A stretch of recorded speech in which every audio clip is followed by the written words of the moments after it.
ಇನ್ನು ವಿಶೇಷವಾಗಿ ತುಲಾ ರಾಶಿ, ನಿಮ್ಮ ರಾಶಿಯವನ್ನೇ ತಟ್ಟೆ ತೂತು, ನಾನ್ ತಟ್ಟೆ ತೂತು. ಆದ್ರೆ ಪಕ್ಕದಲ್ಲಿರೋರೆಲ್ಲ ಚೆನ್ನಾಗಿದ್ದಾರೆ, ಕೊಡೋರು ರೆಡಿ, ನೋಡೋರು ರೆಡಿ. ಅಂದ್ರೆ ಒಂದು ಹೀರೋನೇ ಜ್ವರ ಬಂದು ಕೂತು ಬಿಟ್ಟಿದ್ದಾನೆ, director ready, producer ready, cameraman ready, ಮನೇಲಿ ನಾನು ಕೂತಿದ್ದೇನೆ, ತಿನ್ನೋನ್ಗೆ ಜ್ವರ, ಅಲ್ಲಿ ಬಡ್ಸೋಕೆ ಅವ್ರು ರೆಡಿ ಮಾಡಿಟ್ಟಿದ್ದಾರೆ ಒಳ್ಳೊಳ್ಳೆ ವಿಧವಾದಂತ ಅಡಿಗೆಗಳು, ಬಟ್ ತಿನ್ನೋಕ್ಕಾಗ್ತಿಲ್ಲ. ಇದು ತುಲಾ ರಾಶಿಗೆ ಬಿಡಿಸ್ಲಿಕ್ಕಾಗ್ತಿಲ್ಲ, ಹೇಳಲಿಕ್ಕಾಗ್ತಿಲ್ಲ. ಇದು ಅರ್ಧ ಬಲದ ಕಾಲ, ಶುಕ್ರಾಸ್ತ. Very careful. ಇನ್ನೂ ಒಂದು 45 ಡೇಸ್ ವೆರಿ ಕೇರ್ಫುಲ್ ಆಗಿರಿ.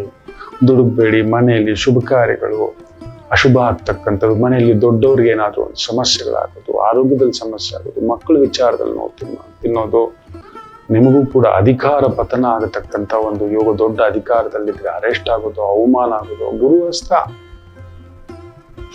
ಮುಖ್ಯವಾಗಿ ಶುಕ್ರಾಸ್ತ. That is the thing. ನನ್ಗೆ ಅದೇ ಯೋಚನೆ.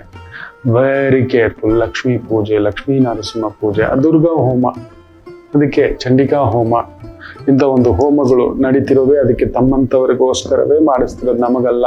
ನಮಗ ಅಂಬಾ ಇದೆ, ಅಂಬಾ ದುರ್ಗಾವೇ ಇದೆ. ನನಗೆ ಇನ್ನೇನ್ ಬೇಕು? ಅಮ್ಮನನ್ನು ನೋಡಿದ್ರೆ ಸಾಕು, ಅಮ್ಮನ ಜೊತೆಲಿದ್ರೆ ಸಾಕು ನಮಗೆ. ನಿಮ್ಮಂಥವರಿಗೇನೆ ನೋಡಿ, ಜಾಗ್ರತೆ, ದೊಡ್ಡ ರಿಸ್ಕು, ಇನ್ನೊಂದು ಪಾರ್ಟ್ನರ್ಶಿಪ್ಪು, ಫ್ರೆಂಡ್ಶಿಪ್ಪು, ಅದು ಇದು ಅಂತ ಮಾಡ್ತಕ್ಕಂಥದ್ದು ಬೇಡ. ಫಾರ್ಮಸಿ, ಬಯೋಟೆಕ್ನಾಲಜಿ, ಪ್ಯಾರಾಮೆಡಿಕಲ್ಸ್, ಇಂಥವುಗಳಲ್ಲಿ ಇರ್ತಕ್ಕಂಥವ್ರಿಗೆ ಸ್ವಲ್ಪ ಅನುಕೂಲ. ಫಿಸಿಯೋಥೆರಪಿ, ನ್ಯೂಟ್ರಿಷನಲ್ ಸ್ಪೆಷಲಿಸ್ಟ್, ನ್ಯಾಚುರೋಥೆರಪಿಸ್ಟ್ ಚೆನ್ನಾಗಿದೆ.